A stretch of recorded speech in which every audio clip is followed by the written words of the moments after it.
ಪರವಾಗಿಲ್ಲ ಭಾವ, ನನಗೇನು ಆಗಲ್ಲ. ನನಗೆ ನೋವಾಗ್ತಾ ಇದೆ. ನಾನ್ ಮಾಡಿರೋ ಅಪರಾಧಕ್ಕೆ ನೀನ್ ಶಿಕ್ಷೆ ಅನುಭವಿಸೋದು ಅಂದ್ರೇನು? ಏನು ಆಗಲ್ಲ ಭಾವ, ಜಾಸ್ತಿ ಶಿಕ್ಷೆ ಆಗಲ್ಲ.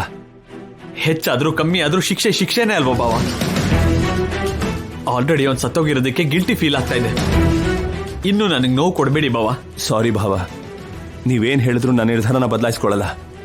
ನಾನು ನಿನ್ಗೆ ಎಷ್ಟೋ ಮಾತುಗಳನ್ನ ಅಂದಿದ್ದೀನಿ, ಬೈದಿದ್ದೀನಿ, ಅವಮಾನಿಸಿದ್ದೀನಿ, ಕೈ ಕೂಡ ಮಾಡಿದ್ದೀನಿ. ಅಂತ ನನ್ನ ಕಾಪಾಡಬೇಕು ಅನ್ಕೋತಾ ಇದೆಯಾ ಭಾವ? ನನಗೋಸ್ಕರ ನಿನ್ ಜೀವನನ ಜೈಲಲ್ಲಿ ಕಳೀತೀಯಾ? ಯಾಕೆ ಭಾವ? ನೀನ್ ನನ್ನ ತಂಗಿ ಗಂಡ ಭಾವ. ನೀನ್ ಅವಳ ಪಕ್ಕದಲ್ಲಿರ್ಬೇಕು, ಸಂತೋಷವಾಗಿರ್ಬೇಕು. ಮತ್ತೆ ನನ್ನ ತಂಗಿ ಪಕ್ಕದಲ್ಲಿ ಅವಳು ಗಂಡ ಇರಬೇಕು ಅಲ್ವಾ ಭಾವ? ನನ್ನ ತಂಗಿ ಸಂತೋಷವಾಗಿರ್ಬೇಕು ಅಂತ ನನಗಿರಲ್ವಾ? ಇಲ್ಲೂ ಕೂಡ ನಿನ್ ಸ್ವಾರ್ಥನೇನ ಭಾವ? ನಿನ್ ತಂಗಿ ಬಗ್ಗೆನೇ ಯೋಚನೆ ಮಾಡ್ತೀಯಾ? ನನ್ನ ತಂಗಿ ಏನಾಗ್ಬೇಕು? ನೀನಿದೆಯಲ್ಲ ಭಾವ. ಇಲ್ಲ ಭಾವ, ನಾನು ಒಪ್ಕೊಳ್ಳಲ್ಲ. ನೀನ್ ಇಷ್ಟೊಂದು ಸ್ವಾರ್ಥಿ ಅಂತ ಅನ್ಕೊಂಡಿರ್ಲಿಲ್ಲ. ನಿನಗೆ ಕೋಪ ಇದ್ರೆ ನನಗೆ ಹೊಡಿ ಭಾವ, ಹೊಡಿಸ್ಕೋತೀನಿ, ಬೈಸ್ಕೋತೀನಿ. ಆದ್ರೆ ಇಂಥ ತ್ಯಾಗ ಬೇಡ ಭಾವ. ನನ್ನ ಮನ್ಸು ಒಪ್ಕೋತಾ ಇಲ್ಲ ಭಾವ. ಸಾರಿ ಭಾವ, ಈ ವಿಷಯದಲ್ಲಿ ನಾನು ಸ್ವಾರ್ಥಿನೇ. ನನ್ನ ನಿರ್ಧಾರನ ನಾನು ಬದಲಾಯಿಸೋದಿಲ್ಲ.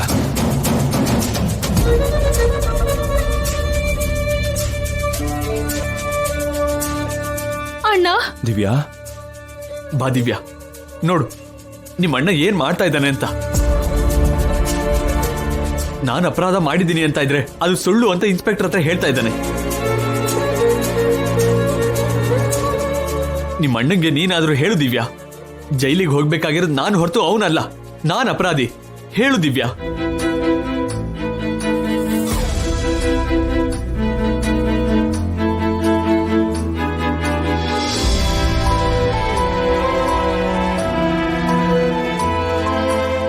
ಹೇಳು ದಿವ್ಯಾ.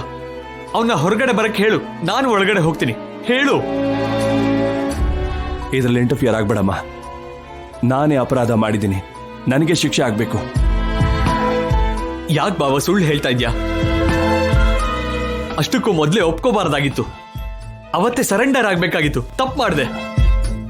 ಇಲ್ಲ ಭಾವ, ನೀವ್ ಯಾವ ತಪ್ಪು ಮಾಡಿಲ್ಲ.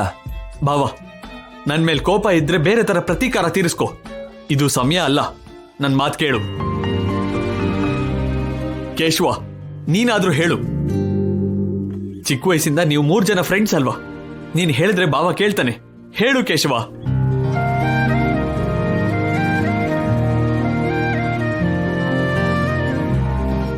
ಇನ್ಸ್ಪೆಕ್ಟರ್, ಇವ್ರನ್ನ ಹೊರಗಡೆ ಕಳಿಸಿ ಪ್ಲೀಸ್.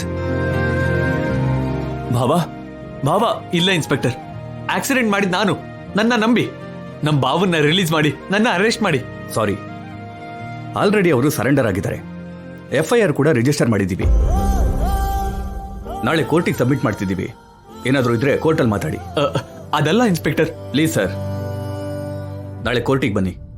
ಇವಾಗ ಹೋಗಿ.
ಏನಾಯ್ತು ಡಾಕ್ಟರ್? ಇವ್ರಿಗೆ ಯಾವ್ದೋ ಡೀಪ್ ಶಾಕ್ ಆಗಿರೋ ಹಾಗಿದೆ. ಸ್ಟ್ರೆಸ್ ಜಾಸ್ತಿ ಆಗಿ ಪಲ್ಸ್ ಕಮ್ಮಿ ಆಗಿದೆ. ಇಂಜೆಕ್ಷನ್ ಕೊಟ್ಟಿದ್ದೀನಿ, ಸ್ವಲ್ಪ ಹೊತ್ತಲ್ಲೇ ಪ್ರಜ್ಞೆ ಬರುತ್ತೆ. ಸಂಜೆಗೆ ವೀಕ್ನೆಸ್ ಕಮ್ಮಿ ಆಗ್ಲಿಲ್ಲ ಅಂದ್ರೆ ಇಮಿಡಿಯೇಟ್ ಆಗಿ ಹಾಸ್ಪಿಟಲ್ಗೆ ಅಡ್ಮಿಟ್ ಮಾಡಿ.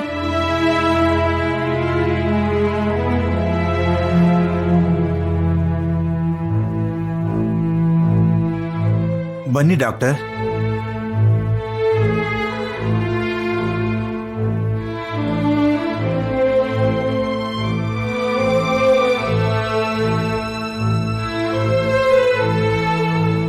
ಯಾಕೆ ಶಾಕ್ ಆಗಿರ್ತಾಳೆ? ಅದೇ ಅರ್ಥ ಆಗ್ತಿಲ್ಲ. ಅವಳಿಗೆ ಪ್ರಜ್ಞೆ ಬರೋವರೆಗೂ ಯಾವ ವಿಷಯನೂ ಗೊತ್ತಾಗಲ್ಲ.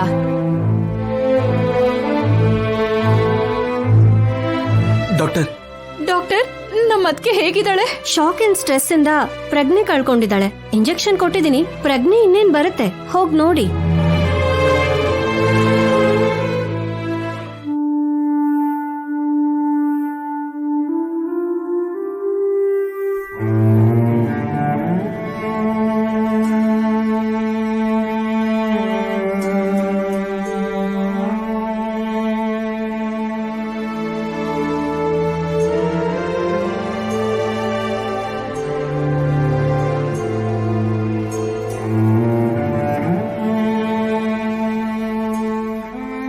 ದಿಢೀರಂತ ತಲೆ ಸುತ್ತಿ ಬಿದ್ಬಿಟ್ಲಪ್ಪ.